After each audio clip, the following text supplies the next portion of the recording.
सारे मठाधीश धरे के धरे रह गए, एक मलंग आया, सारी महफिल लूट कर ले गया। यह पंक्तियां बहुत ज्यादा वायरल हो रही हैं इन दिनों। किसके लिए? कुंभ में आए आईआईटीएन बाबा के लिए, अभय सिंह जी के लिए। लेकिन उन पर भी हम एलिगेशन लगा रहे कि अरे वह तो स्मोक करते हैं, वह अपने पेरेंट्स के लिए गलत बता रहे हैं। तो उनकी पास्ट लाइफ क्या है, उन्होंने किस तरह से अपने संघर्ष को झेला, अपनी पारिवारिक कलह में रहे, ये हम नहीं जानते हैं तो वही जानते हैं। अगर वह अपनी पारिवारिक जिंदगी से खुश नहीं थे तो यह उनकी प्रॉब्लम है। लेकिन हमने क्या देखना है कि वह कुंभ की धरती पर आए, महादेव की कृपा को प्राप्त किया, और जब उनसे पूछा गया कि शिव कौन है तो उन्होंने बहुत ही सुंदर उत्तर दिया, जो नहीं है वह शिव है। हमने अपनी तर्क बुद्धि से उनका मजाक उड़ाना शुरू कर दिया कि अरे यह तो मेंटल है, यह तो मेंटली डिसऑर्डर के शिकार हैं, इन्हें तो इलाज की जरूरत है, इन्हें कुंभ की नहीं बल्कि मेंटल हॉस्पिटल की आवश्यकता है। जबकि उनकी हर एक लाइन में एक गहरा संदेश छिपा था। उसे जानने की बजाय हमने उन्हें गलत ठहरा दिया। जो नहीं है वह शिव है, अर्थात जहां पर जो नहीं है उसे उन्होंने अहम का रूप दिया गया। जहां अहंकार नहीं है वहां शिव है। जहां मैं ना हो सिर्फ तू ही तू हो, तेरा ही तेरा हो, वहां शिव है। जहां हमारी सोच खत्म होती है, हमारी सांसारिक चीजें खत्म होती हैं, वहां से भगवान शुरू होते हैं। जहां संसार खत्म हो वहां से करतार शुरू होते हैं। संसार खत्म होने का ये मतलब नहीं कि संसार से हमने कट कर लिया, फैमिली रिस्पॉन्सिबिलिटी को भूल गए ना। संसार में रहते हुए सांसारिक जिम्मेदारी को निभाते हुए भी हमने शिव को एकाकार कर लिया, सेल्फ रियलाइजेशन कर लिया, शिव के उस तत्व स्वरूप को अपने भीतर जान लिया और हम शिव से जुड़ गए। वह है शिव। फिर जहां देखते हैं हमें शिव ही नजर आता है, हर एक प्राणी में शिव नजर आता है। महाराष्ट्र के संत नामदेव के बारे में तो आपने अवश्य सुना होगा ना, है ना? देखा ना कि जब उनके हाथ से रूखी रोटी छीनकर एक कुत्ता ले जाता है तो वह घी की कटोरी लेकर दौड़ते हैं उनके पीछे। देखने में यह एक हास्यप्रद लगता है, लेकिन उन्होंने जान लिया था, उनके जीवन में संत विशोबा खेचर जी का पदार्पण हुआ था। उन्होंने दिखा दिया था कि ईश्वर क्या है। इसलिए वह जान गए कि इस कुत्ते के भीतर भी मेरा ईश्वर विद्यमान है, और वह लेकर के भावुक होकर के दौड़ पड़े।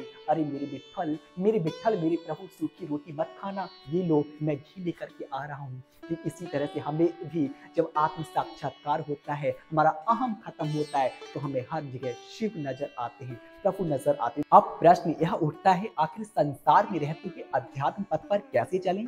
इसके लिए तो हमें संसार से कट करना होगा, पारिवारिक जिम्मेदारियों से लापरवाह होना होगा ना।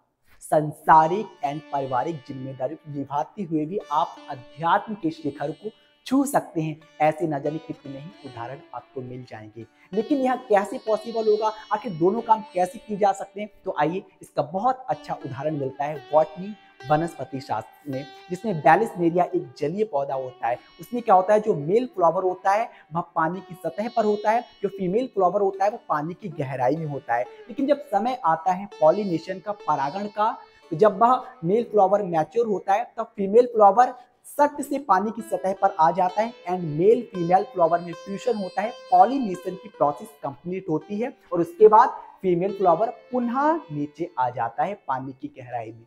ठीक यही काम हमने भी करना है। हमने अंदर से, भीतर से अपने आराध्य से जुड़े रहना है, अपनी मेन मकसद अध्यात्म पथ से जुड़े रहना है। लेकिन समय आने पर उस फीमेल फ्लावर की तरह हमने भी पानी की सतह पर, यानी कि समाज में, संसार में, परिवार में आ जाना है, अपनी पारिवारिक जिम्मेदारियों को निभाना है। और जब वो जिम्मेदारियां पूरी हो जाए फिर हमें अंदर जुड़ जाना है। दूसरी चीज कि भाई वो तो स्मोक करते हैं, तो भाई वो जो कर रहे हैं पर्दे के सामने कर रहे हैं। वरना कुछ तो ऐसे भी हैं जो संत के का मुखौटा पहनकर के भीतर कुकृत कर रहे हैं। पर्दे के सामने तो आते हैं साधु का वेश धारण करके, और पर्दे के पीछे न जाने क्या क्या करते हैं। लेकिन उन्होंने ऐसा तो नहीं किया ना।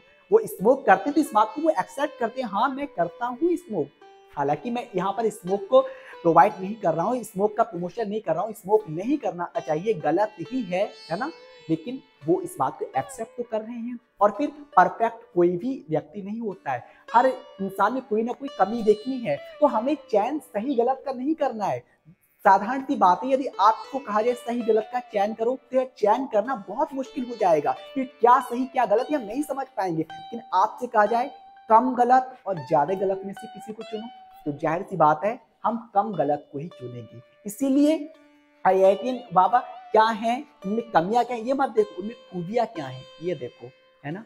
पहली बात, उन्होंने संसारिक विद्या में कितनी बड़ी डिग्री हासिल की है, तो वो समझाना चाह रहे हैं भौतिक डिग्री, भौतिक जानकारी तक तो है, हम भौतिक जानकारी प्राप्त कर सकते हैं, हम अच्छी लाइफ जी सकते हैं, हम वेल सेटल हो सकते हैं, लेकिन जो स्पिरिचुअल नॉलेज है, जो स्पिरिचुअल साइंस है, उसके बिना सब जीरो है, सब बेमायने है। फिर क्यों ना हम IAS PCS बन जाए। लेकिन अगर स्पिरिचुअल साइंस का हमें का खा गा गा भी नहीं आता तो फिर सब बेकार है।